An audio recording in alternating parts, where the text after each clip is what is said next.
এইমাত্র খবর, বাংলাদেশ সীমান্তে কাঁটাতার লাগাতে বিএসএফ এর হাতে দ্রুত জমি তুলে দিতে হবে রাজ্যকে, সময়ও বেঁধে দিল হাইকোর্ট। শুনানিতে প্রধান বিচারপতি প্রশ্ন তোলেন, জাতীয় নিরাপত্তার প্রশ্ন জড়িত থাকা সত্ত্বেও রাজ্য কেন নিজস্ব ক্ষমতায় জমি অধিগ্রহণ করছে না? প্রয়োজনে কেন ভূমি অধিগ্রহণ আইন ধারা 40 ব্যবহার করছে না রাজ্য? ভারত বাংলাদেশ সীমান্তে অসংরক্ষিত অংশে কাঁটাতারের বেড়া বসানোর কাজ দ্রুত শেষ করতে হবে, নির্দেশ দিল কলকাতা হাইকোর্ট। উচ্চ আদালতের আরও নির্দেশ, সীমান্তবর্তী এলাকায় যেসব জমি অধিগ্রহণের জন্য কেন্দ্র টাকা দিয়েছে তা অবিলম্বে বিএসএফ এর হাতে তুলে দিতে হবে রাজ্যকে, সময় বেঁধে দিল হাইকোর্ট। ভারত বাংলাদেশ সীমান্তে একটি বিস্তীর্ণ অঞ্চল এখনও কাঁটাতার বিহীন রয়েছে। সেই অসংরক্ষিত অংশে কাঁটাতারের বেড়া দেওয়া নিয়ে জটিলতা তৈরি হয়। কাঁটাতার বসাবার জন্য জমি অধিগ্রহণের প্রয়োজন। রাজ্যকে সেই জমি অধিগ্রহণ করে সীমান্ত রক্ষা বাহিনীর বিএসএফ এর হাতে তুলে দিতে বলা হয়। অভিযোগ ওঠে, ওই সীমান্তে বেড়া বসানোর জন্য অধিগ্রহণ করা জমি দিচ্ছে না রাজ্য। মামলা গড়ায় হাইকোর্টে। মঙ্গলবার প্রধান বিচারপতি সুজয় পাল এবং বিচারপতি পার্থসারথী সেনের ডিভিশন বেঞ্চ জানায়, ইতিমধ্যে যে সব জমি অধিগ্রহণ হয়েছে এবং যার জন্য কেন্দ্র টাকা দিয়েছে সেই জমি দেরি না করে বিএসএফ কে দেওয়া উচিত। আগামী 31 মার্চের মধ্যে রাজ্যকে এই নির্দেশ কার্যকর করতে হবে বলেও জানান আদালত।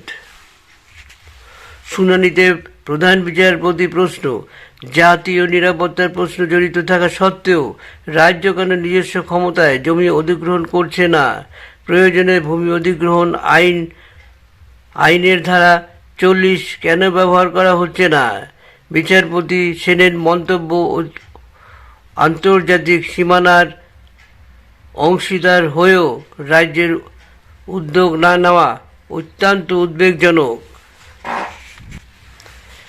আদালতের পর্যবেক্ষণ, জমি হস্তান্তর করার ক্ষেত্রে শুধুমাত্র সোশ্যাল ইন্সপেক্ট অ্যাসেসমেন্ট প্রক্রিয়া অজুহাত ঠিক নয়। আদালতের আরও পর্যবেক্ষণ, ইতিমধ্যে প্রায় 180 কিলোমিটার সীমান্ত এলাকায় জমি অধিগ্রহণের জন্য টাকা দিয়েছে কেন্দ্রীয় সরকার।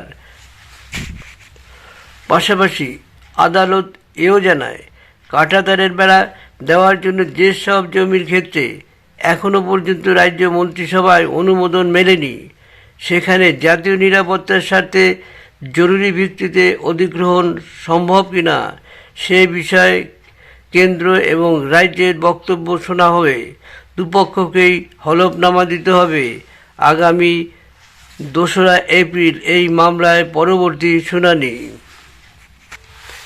বন্ধুরা, এত বছর হয়ে গেল, মমতা দিদি এত বছর আসলো, এত সেন্সিটিভ যে 180 কিলোমিটার কম কথা নয়, 180 কিলোমিটার কম কথা।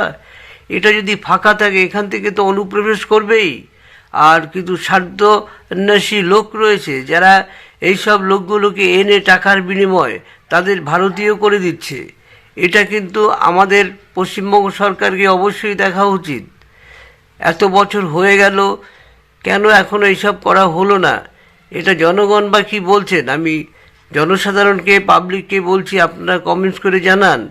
এই ধরনের কার্যকলাপে কোর্ট যেসব নির্দেশ দিচ্ছে, এটা কোর্ট বলার আগেই তো করা উচিত ছিল, যেহেতু এটা জাতীয় স্বার্থ রক্ষার জন্য সব রাজ্যেরই এটা অগ্রাধিকার দেওয়া উচিত। তা বন্ধুরা, আপনারা কি বলেন?